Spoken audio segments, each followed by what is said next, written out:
নমস্কার বন্ধুরা, কিভাবে মালপোয়া বানাতে হয় ঘরে বসে দেখুন আপনারা। আমি এখানে দুধ নিয়েছি 1 কাপ, আর সুজি দুধে ভিজিয়ে রেখেছি আধা কাপ। এখানে চাউলের গুঁড়ি 1 কাপ, ময়দা 1 কাপ, চিনি 1 কাপের একটু বেশি, আর একটা ডিম নিয়েছি, আর এখানে একটু খাবার সোডা দিয়েছি। এই দিয়ে একসাথে করে গুলে নিতে হবে, তারপর তেলে ভাজতে হবে। আমি 2 মিনিট পর ফিরে আসছি। 2 মিনিট পর ফিরে আসছি। আমি দুধের মধ্যে সব কিছু গুলিয়ে নিয়েছি।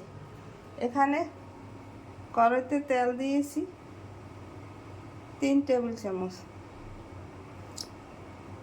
চুলা ধরিয়ে দিয়েছি। এখন চুলায় ভাজা দেব। 2 মিনিট পর ফিরে আসছি। 2 মিনিট পর ফিরে আসছি। আমি মালপোয়া ভাজা দিয়েছি।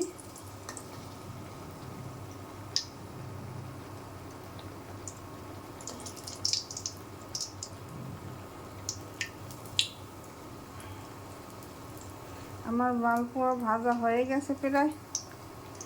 আপনারা এইভাবে ঘরে বসে তৈরি করে মালপোয়া বানিয়ে খেয়ে দেখবেন, খেতে অনেক সুস্বাদু লাগে।